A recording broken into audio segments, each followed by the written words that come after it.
Hi, my name is Chris Shepard. I am one of the owners of Uptown Properties. I'm a licensed real estate broker and a property investor.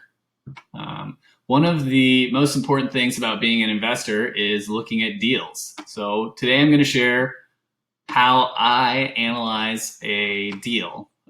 You can find deals in a lot of different places. I like to look at the RMLS. There's just a ton of available deals. So I start off looking at multifamily deals, and I like 3 to 4 unit properties. So yeah, let's have a look. I set my filter to stay on the west side of the Willamette River, mostly in Southwest Portland. We've got a deal here in West Lynn, and this is a threeplex. It's got a 2-bedroom, 1-bath, a 2-bedroom, 1-bath, and then a 1-bedroom, 1-bath. These are pretty large units, so this is a pretty unique property. My guess is that it's owner occupied and someone is living in this first unit and then renting out the other 2 units. I'm not 100% sure what this first unit is going to rent out for, but it is 2,200 square feet. So I'll give them the benefit of the doubt and say that it will probably rent out for $2,200 a month, $1 per square foot.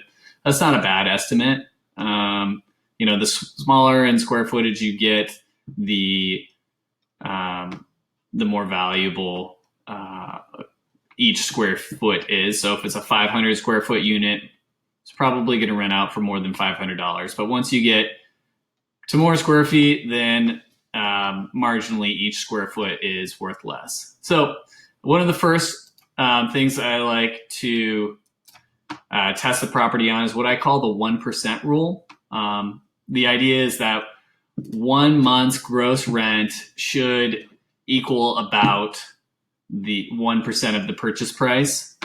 In Portland, this rule it doesn't really work just because property values are higher. Once you get to bigger, more expensive cities, like if you looked at, say, New York or San Francisco, this rule is totally out of whack. In regards to the 1%, it would probably be more like 0.25% rule in those places. So let's add up what we think the gross rent is going to be.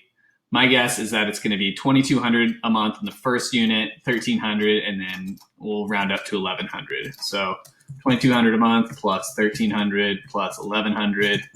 And then we're going to divide by the purchase price, which is $699.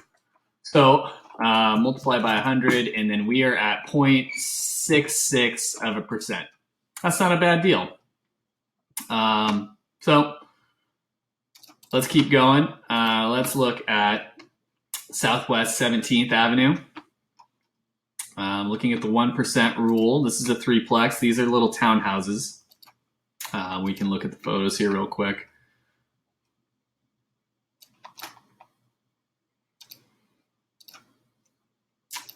Units look a little dated. Definitely 90s remodel. They're a little bit larger than normal units. So I would say they're probably going to rent out. If you did a little fix up, they would probably rent out for a little bit more than $1,350. So my guess would be $1,495 a unit. After doing a little bit of fix up, I would say, maybe $15,000 a unit.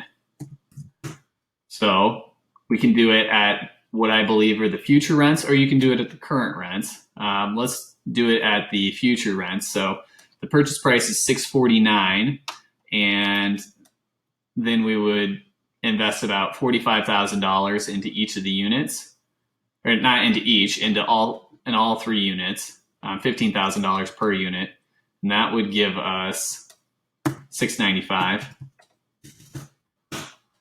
So that is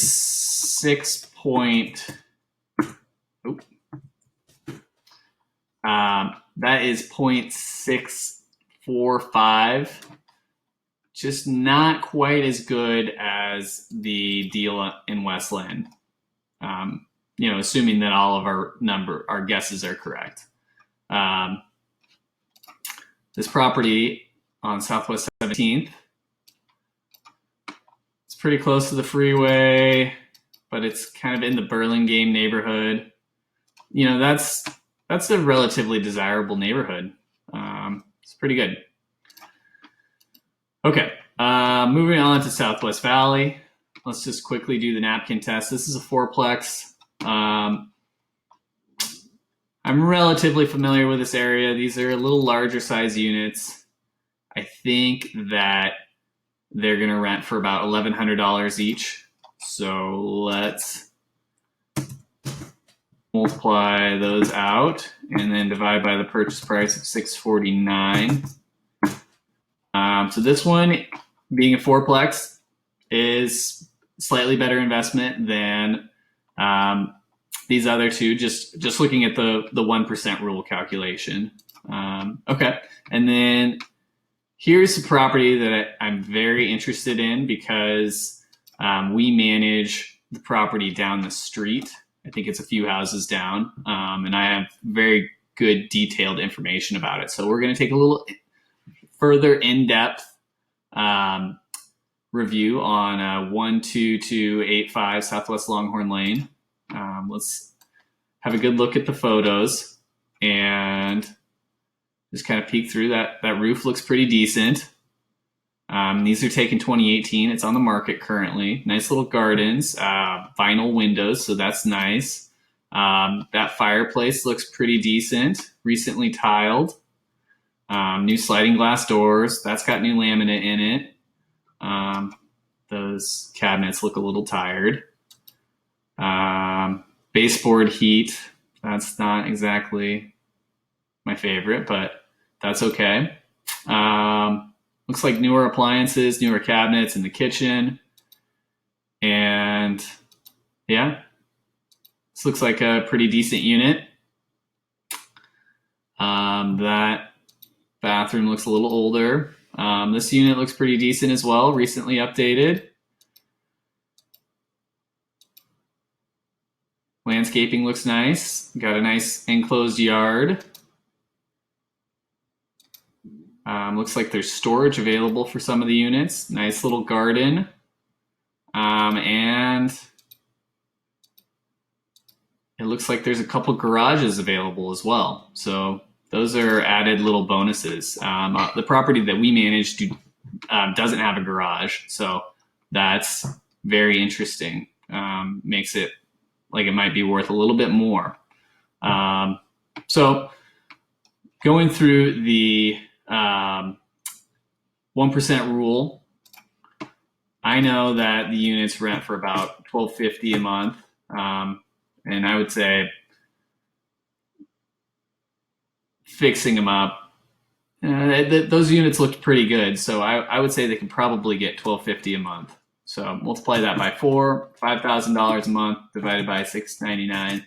Purchase price, that is 0.71 of a percent. And that is much better than these other three properties. So, yeah, that makes me interested, and I want to take a little deeper look at it. So, second test that I've got is called the napkin test. It's called the napkin test because potentially you should be able to get these figures, get them written down on a napkin, and do it while either while you're in the car. You shouldn't. With the calculator, you could potentially be able to do this with on a napkin. So if anybody wants this Excel sheet, just write a note in the comments and I can get you this Excel sheet. So taking a look at the property, this is in its current state. We've got $1,000 for 3 units and $1,195. That was in the MLS listing. So that's total current revenue. I'm assuming they're billing back utilities because that's what we do at our property. If we're not billing back utilities, then we can send out an easy reminder, or we can send out an easy notice and get that fixed so that utilities are getting billed back to any tenant that's on a month-to-month lease. Landscaping is $140 for each unit that for our property. So, and then we're paying $1,000 a month in insurance, and it's about $6,700 a year in, $6,700 a year in taxes. Did I say $1,000 a month in insurance? It's $1,000 a year in insurance.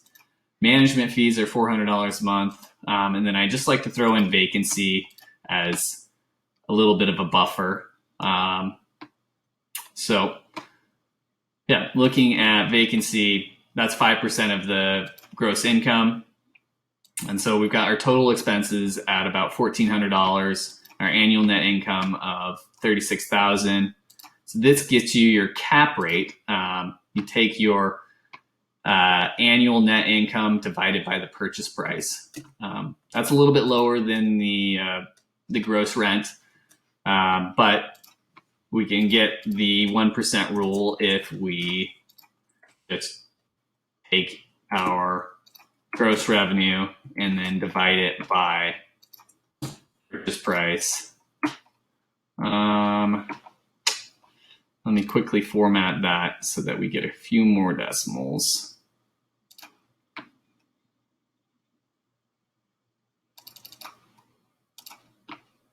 Okay, so that is, and we'll multiply it by 100, and then we'll get that it's 0.6%. We can copy that for the other unit. We have to add the $6.99. Okay, and that will show that we're getting 0.71 with these future rents. So looking at these future rents, I'm getting these from actual data that I have at our other property. If we take a look at the income statement from our other property, these are the rents that we're getting. This is actual data of what we got in October 2017 to September of 2018. So averaged out, that is $1,277 a month per unit. And we did have a couple turnovers. So we had about $1,200 in turnover expenses. All in all, our repairs were $2,500 a month. But looking at everything, our gross income came out to be $51,000. This does not include taxes or insurance. So taxes or insurance was $1,000, and then taxes were $6,700. So if we take that minus these two numbers, we can get our cap rate. Our unit is fixed up pretty nicely with granite countertop. So to put that in, I would say that it's probably going to be about $40,000. So that would get the unit price up to $739, or the property price up to $739,000, which is what I think it is. So our cap rate on our property is about 6%, maybe a little less than 6%. So looking at the napkin test,